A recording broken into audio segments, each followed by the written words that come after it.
This is the homemade G4, which is made from 2.2 ripstop nylon and a 400 or so denier pack cloth.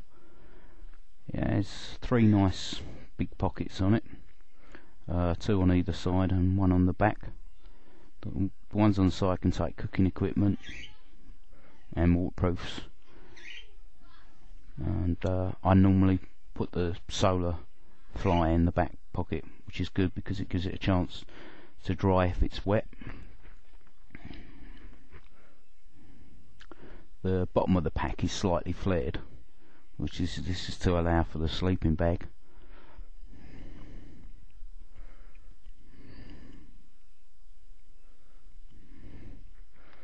On the back of the pack, got two mesh pockets for placing your sleeping mat in, be it a Thermarest or whichever, or a roll mat. Its main design is for a Z-rest to go in.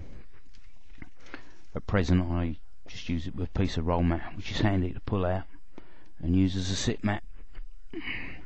The straps are padded and has a padded hip belt. It's probably about 65-70 litres straight through bag,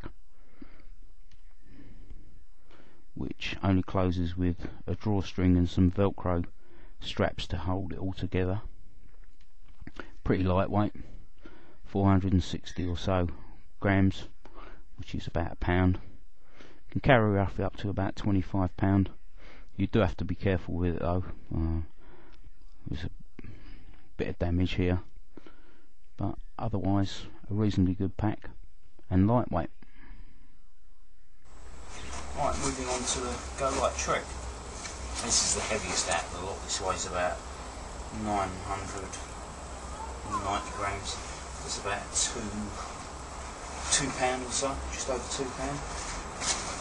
Another one, it's got pockets but not massively big. Pocket on the back with a daisy chain. Small little side pockets, which you can normally get, I don't know, a couple of pots in and maybe a batty in there. That's about it. It's got compression straps, which is slightly different to the G4. So if you're not using it to its fullest extent, which in all honesty I don't think I've ever. The only time it's been fully full is when I've had an Halo Buffalo mountain shirt in here, big heavy winter sleeping bag, and clean but got compression straps so you can compress it down on either side, pockets on either side.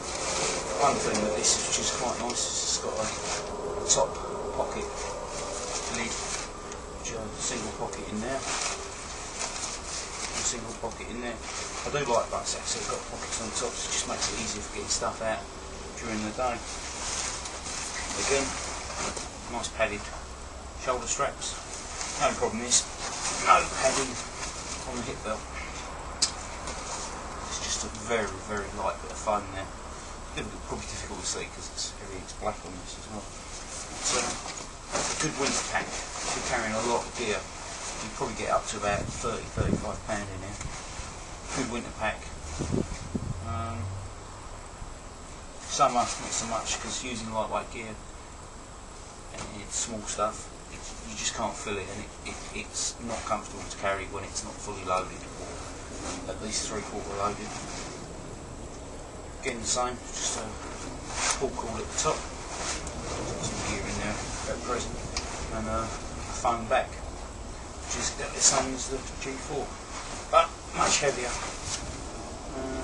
That's the Go Light Trek. This is the 6 Moons design comic pack, nice and bright yellow. Again, similar sort of material, except this is silicone nylon. Mesh pockets again. Flared ones, two on the side, much bigger than probably what's on the G4 and definitely what's on the Trek. This is about 60–65 litres with this black parts extension bit, also closing, and also a buckle. Compression straps again, but this one you can actually use without it being full, and this is probably my favourite pack now. I'll be honest, I did have a few problems with it when I first started using it, but I've resolved the problems with it. Now, one of the things that's interesting with it is that you can actually remove all the harnessing, so shoulder straps and hip belt can actually be removed. Big pad on the back. Helps to push it away from the back, keeps you back a bit more. This was where the problem initially was.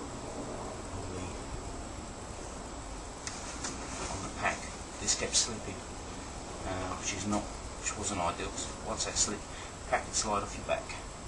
But I've managed to resolve that by actually stitching that to the rest of the pack. Yet again, nice fairly padded hip shoulder straps and a big, nice, chunky padded hip belt, which is ideal. This one weighs about, it's got two weights to be perfectly honest, it's about 700 grams, and then it's about 7-8 or so because you've got these aluminium stays which help to give it much more rigidity and also allows you to carry a slightly heavier weight. I mean, manufacturers recommend up to about £35, but you'll probably get away with 40 on the odd occasion, not on a constant occasion. Also inside, it's got a, not really see, but it's got a pocket for the sleeping mat to go in, separate pocket so you can put that in, velcro it down. That's if you're not using it. Well, I mean, I use that all the time anyway, but the idea is if you're not using the stays, you can actually put the pad in there and it's up against your back, a bit of support. Very much else to say about this. I think most of that sense it's got loops on it for carrying trekking poles or ice axe. Side pockets are nice and big. And like most of these packs, they're not really that waterproof, so you do need to use some sort of waterproof liner in them. But overall, 3 reasonable good packs. This one definitely my favourite.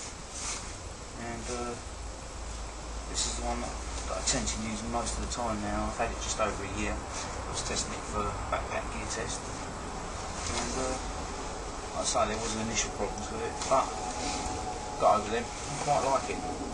So that's the 6 Marines comment.